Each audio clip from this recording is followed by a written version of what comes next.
Сіздермен әдеттегідей мен Съездова Алия. Қазақ халқының көптеген салт-дәстүрлерінің түп төркіні отбасылық құндылықтарды сақтау, адамдар арасындағы туыстық және достық байланыстарды нығайтуда жатыр. Соның бірі көрісу күні. Оны амал мерекесі деп те атайды. Ол келе жатқан іс-қимылдың жаршысы болып табылады. Мақсаты қазақ халқының мәдени, рухани мұрасын насихаттау. Ендеше амал күні сіздерге амандық, саулық, құт береке және зор денсаулық әкелсін. Амалдан амалға аман есен жете берейік дей келе, осы аптадағы мектебіміздің жағымды жаңалықтарымен таныстырып өтейік. Бейінді оқытудың жылдық жоспарына сәйкес 9-12 наурыз аралығында орта буынның мамандықтар әлемі атты апталығы болып өтті. Мақсаты оқушыларға мамандық таңдау, олардың әдістері туралы білімдерін, түсініктерін кеңейте отырып, мамандықтарға деген ынта-ықыласын, қызығушылықтарын арттыру. 6-В сыныбында Мұзаппарова Әйгерім апайдың ұйымдастыруымен мамандық таңдай білейік атты тренинг жұмысы өткізілді. 6-А сыныбында Смағұлова Гаухар апай мамандық таңдау, ертеңді ойлау тақырыбында танымдық сабағын өткізді.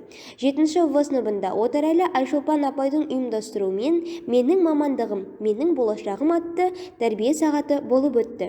6-Б сыныбында Ахметова Ләззат апайдың ұйымдастыруымен жақсы мамандық, жақсы болашақтың бастауы атты тәрбие сағаты өткізілді. 7-А сыныбында Байбарақова Индира апай мамандықтың бәрі жақсы атты видео сабағын өткізген болатын. 5-В сыныбында Қонырбаева Мадина апай мамандық өмір таңдауым атты тәрбие сағатын өткізді. 5-Б сыныбында Медетова Гүлназия апайдың ұйымдастыруымен мамандықты қалай таңдауға болады атты тәрбие сағаты болып өткен болатын. Республикалық жалпы білім беретін пәндер бойынша олимпиаданың аудандық кезеңінде оза шауып жүлделі орын алған мектебіміздің оқушылары мадақтамалармен марапатталды. Құттықтаймыз. Мектебіміздің ғылыми істер жұмыстарының жылдық жоспарына сәйкес ұстаздар арасында үздік педагог 2021 байқауы өтті.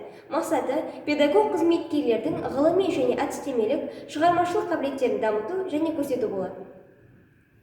Осы орайда ұстаздар арасындағы сайыс 4 кезеңнен тұрды. Бірінші таныстыру, екінші панорамалық сабақ көрсету айдары, үшінші ситуациялық сұрақтарға жауап беру, төртінші өз өнері. Бас жүлдені Әділ-Қазы алқаларының шешімімен және аудандық сайысқа жолдама алған бастауыш сынып мұғалімі Бисенова Индира апай. Бірінші орын математика пән мұғалімі Бимырзаева Сабира апай. Екінші орын ағылшын тілі пәнінің мұғалімі Меркеева Ақбаян апай. Үшінші орын биология пәнінің мұғалімі Ментаева Махаббат апай.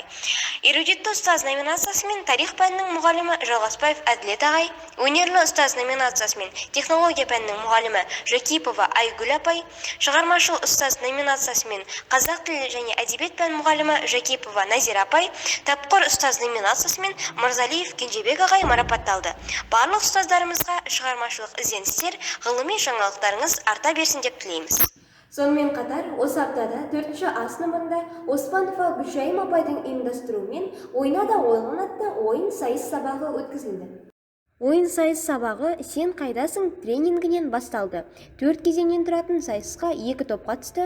Бірінші кезең алтын қораптағы құпия, екінші кезең ойланамын, табамын, мәнерлеп оқи аламын, үшінші кезең айшықты сөздер, төртінші кезең дұрыс және бұрыс деп аталады. Әр жүргізілген кезең бойынша шарттар түсіндіріліп, бірден баға беріліп отырды. Нәтижесінде бірінші топ білімділер тобы жеңіске жетіп, жұмыс жақсы деп бағаланды. Апта соңында мектебіміздің тәрбиесі жөніндегі орынбасары Ақмағамбетова Гүлмира апай және өзін-өзі басқару орталығының жетекшісі Сержанова Айгүл апайдың қатысуымен Zoom платформасы арқылы министр жанындағы кеңес ұйымдастырылды. Кеңес барысында алдағы өткізілетін жұмыстар талқыға салынды. Осы апта легіндегі жаңалықтар осымен аяқталды. Жағымды жаңалықтарымыз көп болсын. Келесі кездескенше сау саламатта болыңыздар.